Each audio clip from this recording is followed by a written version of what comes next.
Paano nga ba mag-apply bilang sales boy or sales lady or sa mas updated or mas professional na term na sales associate?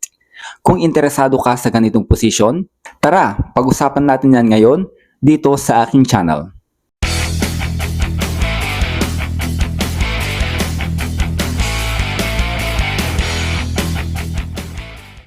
Narito ang mga step-by-step guide kung paano mag-apply bilang sales associate sa Pilipinas man o kahit saan. Kasama na ang mga tips para mas lalong mapataas ang chance na matanggap. Tip number 1. Maghanap ng job openings. Ano ang ating gagawin? Since karamihan na sa generation natin ngayon ay knowledgeable sa paggamit ng internet or phone and computer, mas makakatulong ito para tayo ay makahanap ng mga companies na hiring sa tulong ng online job portals gaya ng JobStreet, Indeed.com, LinkedIn, BossJob, Glassdoor at iba pa. Ang gawin lang natin ay i-type ang mga keywords gaya ng sales associate hiring or retail jobs, no experience sales job, mga ganon. Okay, so mag-appear po dyan yung mga iba't ibang companies na hiring. Option number 2, kung may mga ideas naman na kayo kung saan kayo or yung gusto ninyong pag-applyan na companies, pwede ninyong direct na bisitahin ang kanilang mga company websites. Bisitahin ang career page ng mga mall, retail stores gaya ng SM, H&M, Uniqlo, Bench at iba pa. Depende na po yan sa inyo kung ano yung gusto ninyong company na pag-a-applyan. Halimbawa, ang naiisip ninyong company ay Bench, punta lang po kayo sa Google, i-search ninyo ang company na Bench, and then hanapin nyo yung careers. Okay, yung career page po nila, and then doon po kayo mag-inquire or mag-submit ng resume. Third option, by the help of social media. Ito na po yung pinakasikat ngayon or pinakamadaling paraan ng pag-apply. Napakarami na po sa mga aplikante ang nakahanap ng trabaho sa tulong ng mga social media gaya ng Facebook, ng TikTok, at kung ano-ano pang mga platform sa social media. Halimbawa, sa Facebook, pwede po kayong sumali sa mga groups. I-type nyo lang po yung Sales Job Philippines or Sales Associate Jobs, Sales Associate Position in the Philippines, mga ganon. So mag-a-appear po dyan yung mga iba't ibang options, iba't ibang groups. Pwede po kayong mag-join dyan. And dun po ay marami po kayong mga options, marami pong mga recommendations na kung saan pwede kayong mag-apply. Aside from groups or Facebook groups, pwede rin po kayong mag-join or mag-like sa mga Facebook pages na mga company na alam ninyo. Fourth option, walk-in application. Ito yung nakasanayan na ng ilan sa mga applicants natin na sila mismo yung pupunta sa mga establishments or mga companies mismo. Magpunta lang sa mga mall or yung mga stores na may nakapaskil na we are hiring sa kanilang mga entrance. Tip number 2, ihanda ang mga requirements at documents gaya ng resume. Okay, so ito po yung pinaka-importanting document na kailangan natin sa pag-apply. Paano nga ba ulit gumawa ng resume? Okay, so napag-usapan na po natin yan. Ang gawin nyo lang po ay i-browse ang aking YouTube channel sa aking playlist na Usapang Trabaho. Makikita po natin dyan ang topic na paano gumawa ng resume. Sa tutorial na yan ay nabanggit ang mga importanteng information or yung mga details na kailangan nating isama sa resume, gaya ng contact information, work experiences.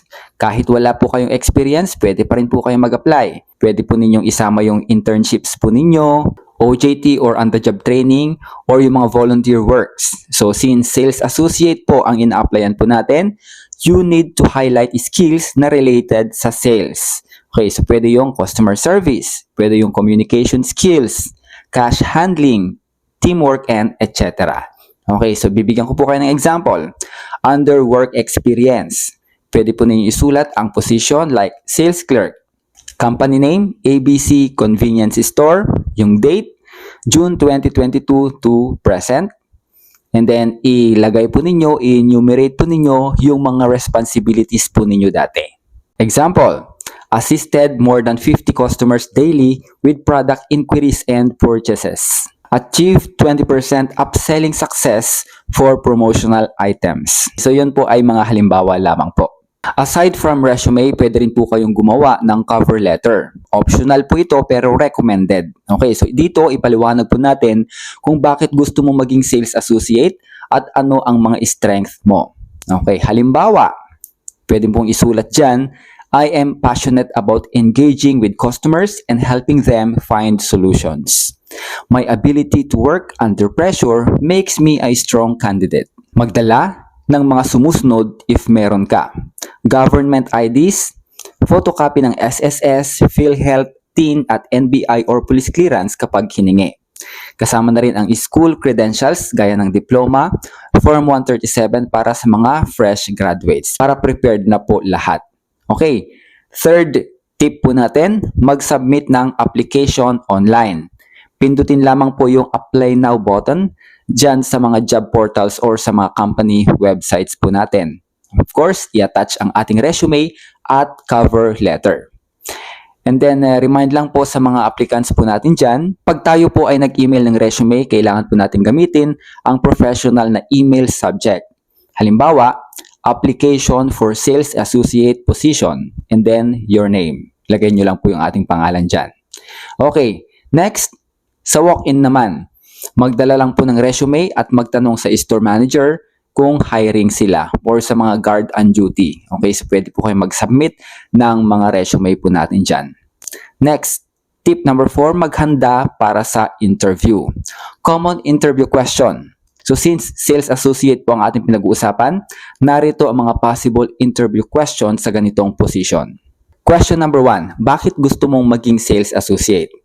Pwede mong isagot, I enjoy interacting with people and helping them find products that meet their needs and expectation. Sample lang po yan ha. Possible question number 2, paano mo haharapin ang mga hindi ganun kaayos na customers? Okay, so ano yung gagawin mo?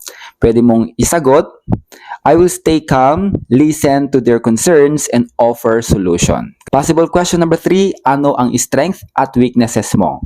Possible answer, my strength is my patience in dealing with customers. My weakness is I tend to be too detail-oriented. Kapag gusto nyo pong malaman at matutunan yung iba't ibang interview questions with answers, i-browse nyo lang po ang aking YouTube channel, i-open ang playlist na Usapang Trabaho. Another tip, manamit ng corporate casual. Example, polo, blouse, slacks, and closed shoes. Yun po ang pinakamaayos at pinakamagandang attire kapag tayo ay magpapa-interview sa position na sales associate.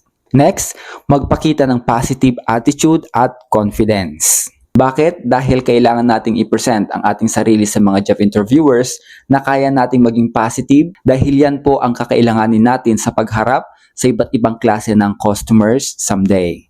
Next, mag-research tungkol sa company. Ano yung kailangan nating i-research? Gaya ng mission, vision, and mga products na ino-offer nila. Okay, next, tip number 5. Follow up. Pwede po tayong mag-email or tumawag pagkatapos ng 1 linggo kung wala pa silang response. Nakaranas na ba kayo na nag-apply sa iba't ibang companies pero ang sabi nila ay i-inform na lang namin kayo. Tatawagan na lang namin kayo. Pero within 1 week at wala pa silang response, pwede po tayong mag-follow up. Dahil ipapakita at ipaparamdam natin na seryoso tayo sa pag-apply sa kanila. Question, paano nga ba mag-follow up? Okay, so halimbawa, ikaw ay mag-email, ganito ang pwede mong isulat. Una, i-type mo yung email address ng company or HR mismo. And then subject, follow-up application for the position of sales associate. Tapos yung pangalan mo. Pwede mong isulat, good day. I'm following up on my application for the sales associate position. I'm very eager to contribute to your team. Tip number 6, maghanda para sa job offer. Kapag natanggap, ihanda ang mga original requirements para sa onboarding. In this time, pwede na po kayo magtanong tungkol sa salary, work schedule, and benefits. Next, additional tips. Practice selling. Okay, so mag-role play ng customer interaction. Halimbawa, paano mag-recommend ng product.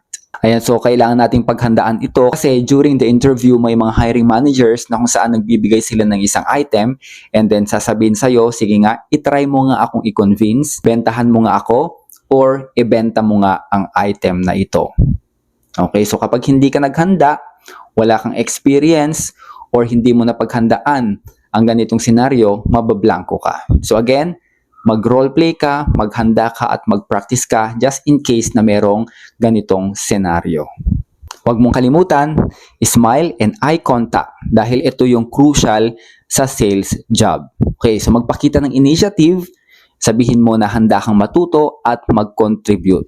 Okay, so para po sa mga kaibigan natin dyan na mag-apply sa kahit anong position, please i-comment down nyo lang po ang inyong mga position na ina-applyan at itatry po natin gawan ng tutorial gaya nito para po makatulong, magkaroon po kayo ng mga ideas or madagdagan man lang ang inyong mga ideas para makatulong at makapasa po kayo sa inyong mga ina-applyan.